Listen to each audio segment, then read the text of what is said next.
Alrighty, so today we're out on a test drive. What we have here is a 1990 Chevy Suburban. It's only a 1500. Really wish there was a 3/4 ton.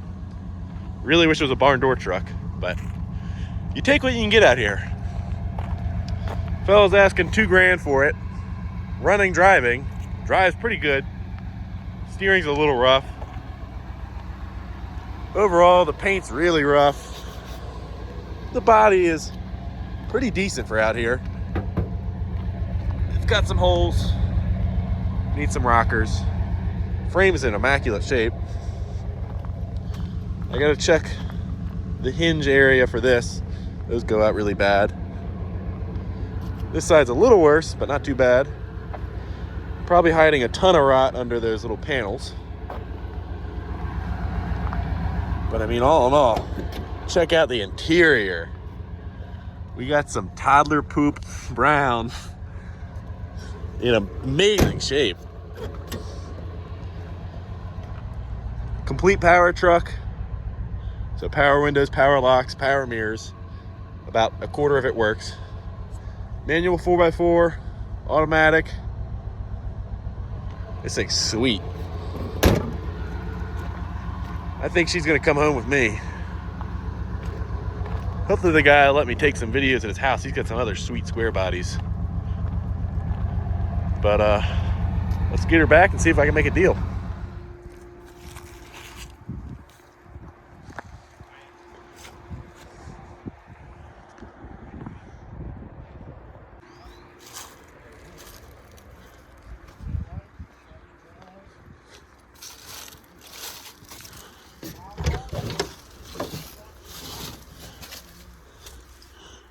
This thing's awesome.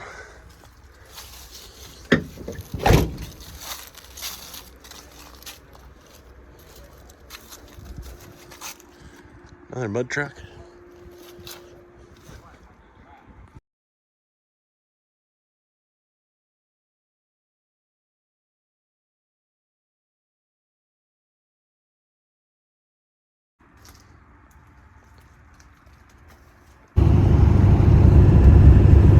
I don't know if you can really tell, we got ourselves a square body.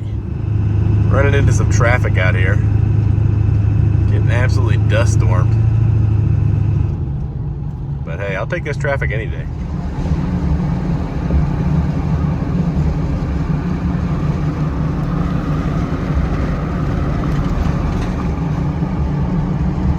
Hard to believe it's Iowa.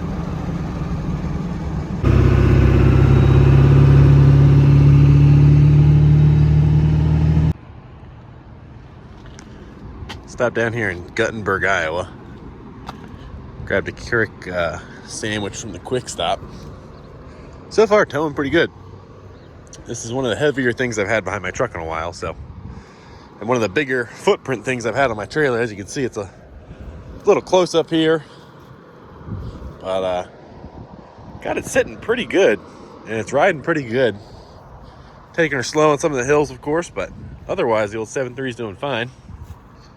As it should. Haven't had any problems today since it's a kind of a cooler day, but I really need to go ahead and upgrade the trans cooler on this truck. It's only a little tiny one back there. That guy. So, still staying under 160 today, so no problem, but I've had it overheat on me before and I don't like doing that. So, got about an hour left. So I'm gonna go ahead and finish out the trip. My truck does this thing ever since I installed this fancy pants radio, where the radio just won't come on every once in a while when you start the truck, so I guess I got a quiet ride home now. Man, I'm digging on that CJ5 with a half cab. That thing's awesome. Got some other CJ5s here. Millville Auto Sales. Have to keep that in mind for later.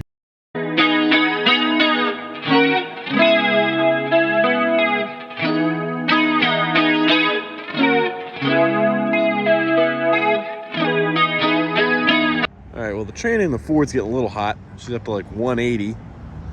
So I figure I'll let her cool down for a minute. We're only about 5 minutes away from my house. Some little kid was just yelling at me.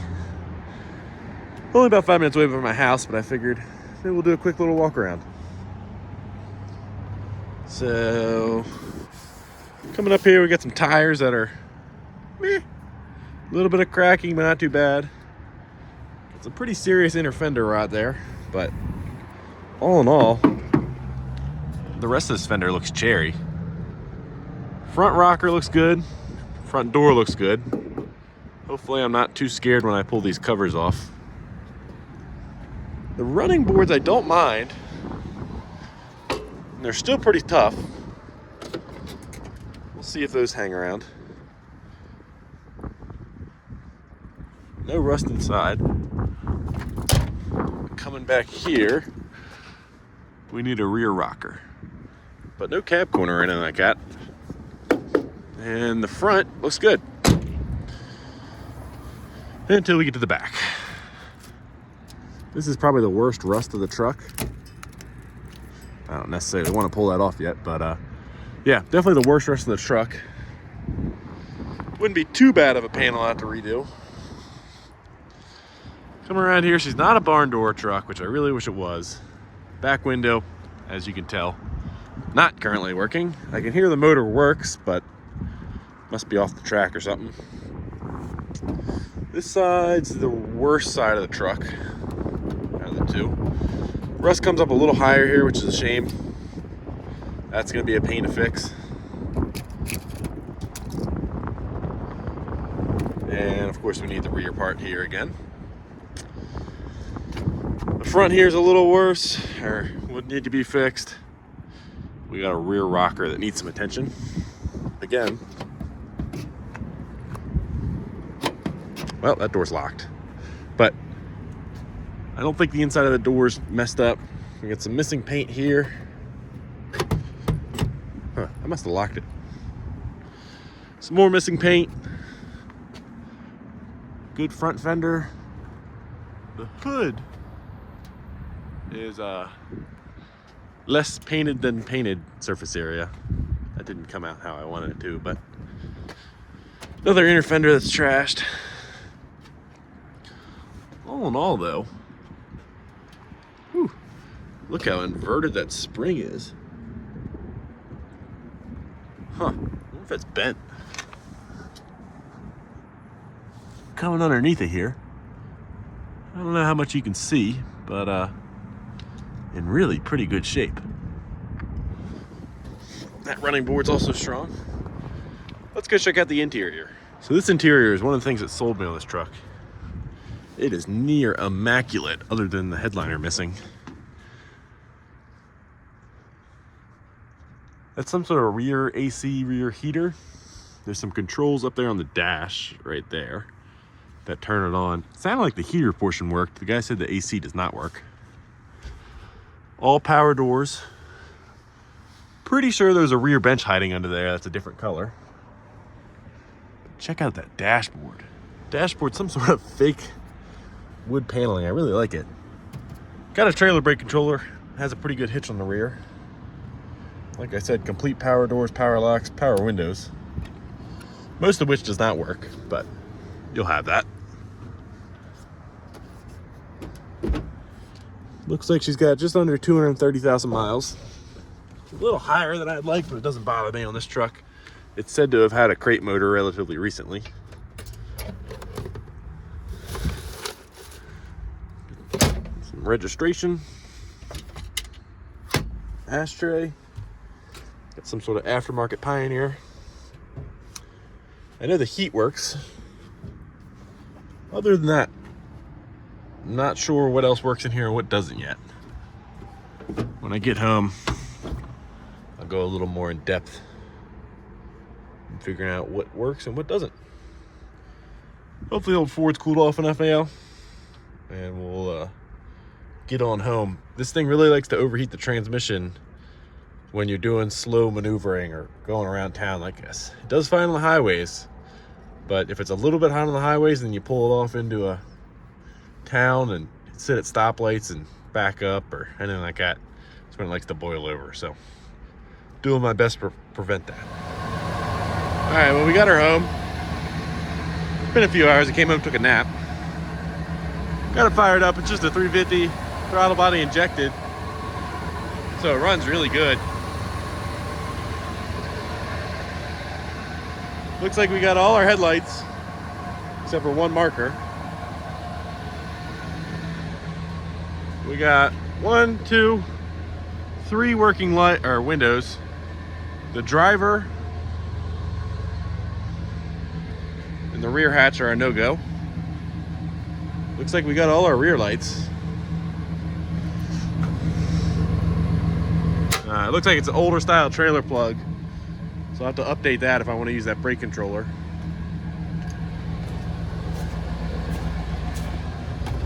So we got the junky radio working. The defroster rips. Rear defrost. Turn that on. So that's that big gigantic guy right there. The light comes on, so I assume it works. I don't know how you adjust it. L. Low and high.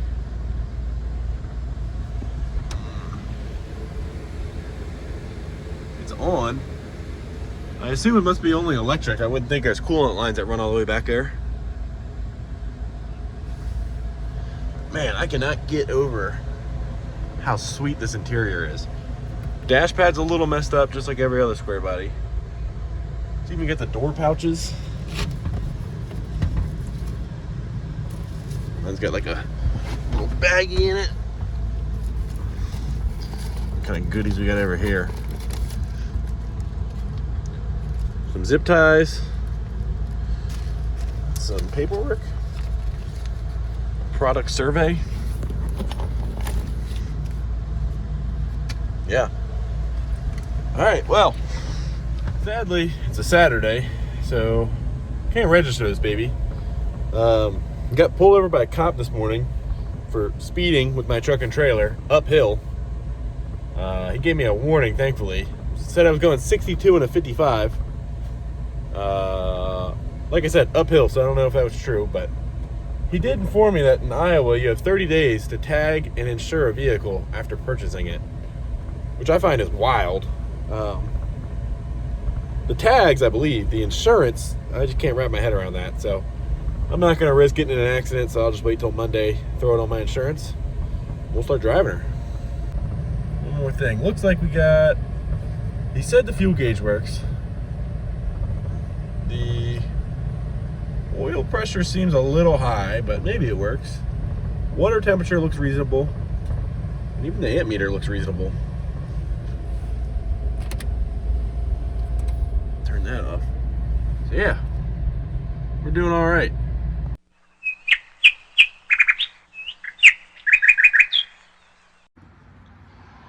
All right, we got a new view of the Suburban here. We get the back hatch down. It's only got one little spot of rust down here in the channel, which is pretty good. The door feels pretty good, so I don't think it's all rotten out. I checked yesterday, it didn't look all rotten out by the hinges, which is great.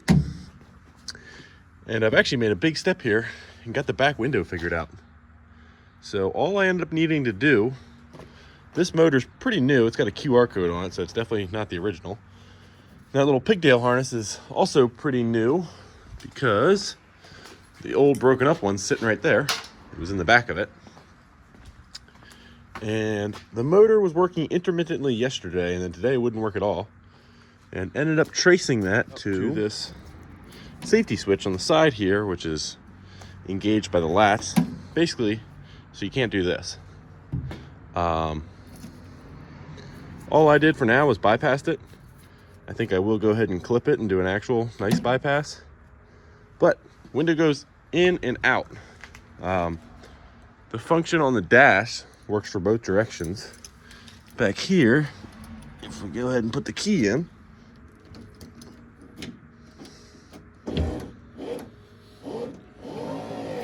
well, it goes down, but we don't have the gravity on the window right now. So, that's awesome. Still is finicky at best, doesn't go up great. The window gets stuck in the track, but at least it all works. So, I'm gonna tidy up that safety switch. This is already pretty well lubricated up, but we'll see if we can do anything else to help it. and we'll get the cap back, or the door panel, basically hatch panel, back on there.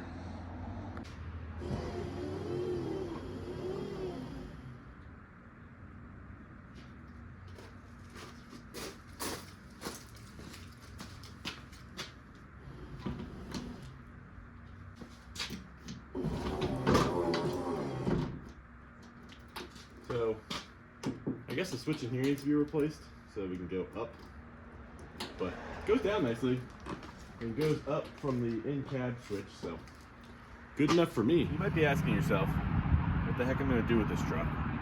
It's not really much of a project. I mean, I already fixed the back window in the last 2 weeks I've been driving this thing.